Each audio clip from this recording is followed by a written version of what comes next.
There's no feeling more intense than starting over.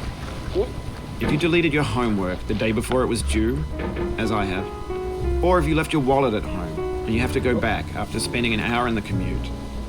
If you won some money at the casino and then put all your winnings on red but it came up black. If you got your best shirt dry cleaned before a wedding and then immediately dropped food on it. If you won an argument with a friend and then later discovered that they just returned to their original view. Starting over is harder than starting up. If you're not ready for that, like if you've already had a bad day, then what you're about to go through might be too much. Feel free to go away and come back. I'll be here. Alright, thanks for coming with me on this trip. I'll understand if you have to take a break at any point. Just find a safe place to stop and quit the game. Don't worry, I'll save your progress, always, even your mistakes. This game is a homage to a free game that came out in 2002, titled Sexy Hiking. The author of that game was Jazuo, a mysterious Czech designer who was known at the time as the father of B games. And B games are rough assemblages of found objects. Designers slap them together very quickly and freely, and they're often too rough and unfriendly to gain much of a following. They're built more for the joy of building them than as polished products. In a certain way, Sexy Hiking is the perfect embodiment of a B game. It's built almost entirely out of found and recycled parts, and it's one of the most unusual and unfriendly games of its time. In it, your task is simply to drag yourself up a mountain with a hammer. And that act of climbing, in the digital world or in real life, has certain essential properties that give the game its flavor. No amount of forward progress is guaranteed. Some cliffs are too sheer or too slippery. And the player is constantly, unremittingly in danger of falling and losing everything. Anyway, when you start Sexy Hiking, you're standing next to this dead tree that blocks the way to the entire rest of the game. It might take you an hour to get over that tree, and a lot of people never got past it. You prod and you poke at it, exploring the limits of your reach and your strength, trying to find a way up and over. And there's a sense of truth in that lack of compromise. Most obstacles in video game worlds are fake. You can be completely confident in your ability to get through them once you have the correct method or the correct equipment or just by spending enough time. In that sense, every pixelated obstacle in Sexy Hiking is real. The obstacles in Sexy Hiking are unyielding, and that makes the game uniquely frustrating. But I'm not sure Jazuo intended to make a frustrating game. The frustration is just essential to the act of climbing, and it's authentic to the process of building a game about climbing. A funny thing happened to me as I was building this mountain.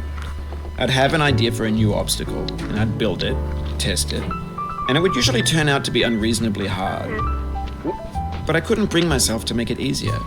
It already felt like my inability to get past a new obstacle was my fault as a player rather than as a builder. Imaginary mountains build themselves from our efforts to climb them, and it's our repeated attempts to reach the summit that turns those mountains into something real. When you're building a video game world, you're building with ideas, and that can be like working with quickset cement.